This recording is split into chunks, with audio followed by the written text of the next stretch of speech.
আসসালামু আলাইকুম, welcome back to my channel. কেমন আছেন সবাই? আজকে আমি আপনাদের সাথে একটা ভ্লগ ভিডিও শেয়ার করতে যাচ্ছি। সাধারণত আমি ভ্লগ করি না, আসলে পারি না এই কারণে। তা ভাবলাম যে আজকে একটু চেষ্টা করি। তো আজকে হচ্ছে আমরা ফ্যামিলির সবাই মিলে একটু বেড়াতে যাব, নদীর পাড়ে নৌকায় উঠবো। আমার সাথে আমার আম্মু আছে, দোয়া পরে ফু দিয়ে দেয়। হ্যাঁ, বাইরে বের হইলে আম্মু এরকম দোয়া পড়ে। তো আমরা প্রথমেই যাব হচ্ছে আমার আপুর বাসায়। আপুর বাসার থেকে তারপরে সেখান থেকে রওনা দিব। যদিও আপুর বাসার কোনো ভিডিও ক্লিপ নেওয়া হয় নাই আসলে, কারণ তখন আমরা খুব তাড়ায় ছিলাম। এখন কিন্তু আমরা যাচ্ছি একদম নৌকার কাছে, আমরা সবাই এখানে একসাথে আছি। এবার অটো থেকে নেমে আমরা নৌকার কাছে যাব। নৌকাটা একটু ঢালে, ওইখানে সিঁড়ি দেওয়া আছে, মানে নৌকার থেকে উপর পর্যন্ত সিঁড়ি দেওয়া আছে। আম্মু তার নাতির সাথে যাচ্ছে, তাকে ছাড়া সে চলতেই পারে না। তো অনেকগুলো নৌকার মধ্যে একটা নৌকার সাথে কন্টাক্ট হইলো যে আমরা যাব, কত টাকা নেবে না নেবে, একটু দর কষাকষি হয় সেখানে। তা না হলে আবার তারা বসেই থাকে যে আপনার গলাটা দেন, আমরা কোপ দিয়ে ফালাই দেব। আরে দেহলা করতাছে কি ধরন লাগবে।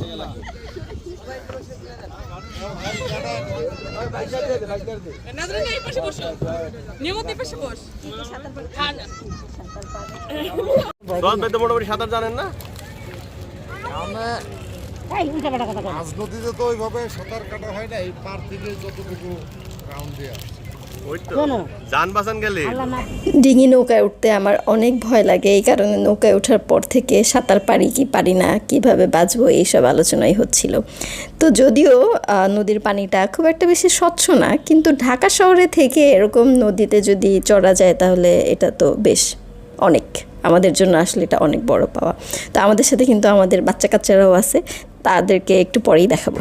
নদীর ওই পারের একটা অংশে বালি ফালানো হয়েছে, মানে ভরাট করা হয়েছে, বালি দিয়ে ভরাট করা হয়েছে। তো আমরা সেখানে একটু ঘুরবো টুরবো।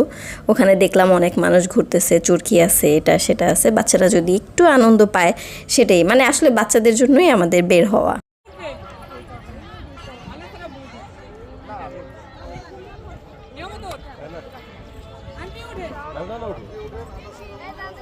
আমার হাইট ফোবিয়া আছে, আমার ভয় লাগে।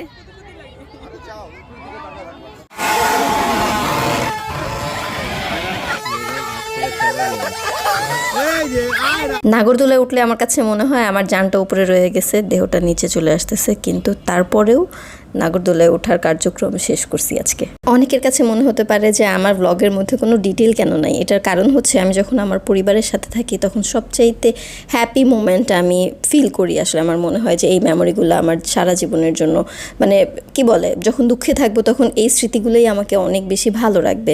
ওই কারণে ওই টাইমটাতে আমি আসলে শ্যুট করতে ভুলে যাই। তো যতটুকু শ্যুট করছি ততটুকু দিয়েই আপনাদের জন্য, আপনাদের সাথে আজকের এই ভিডিওটা শেয়ার করছি। এরপর আমরা আরও কিছুক্ষণ নৌকায় একটু ঘোরাঘুরি করলাম। তারপরে যখন সন্ধ্যা হয়ে গেছে আমরা যে যার যার বাসায় চলে গেলাম।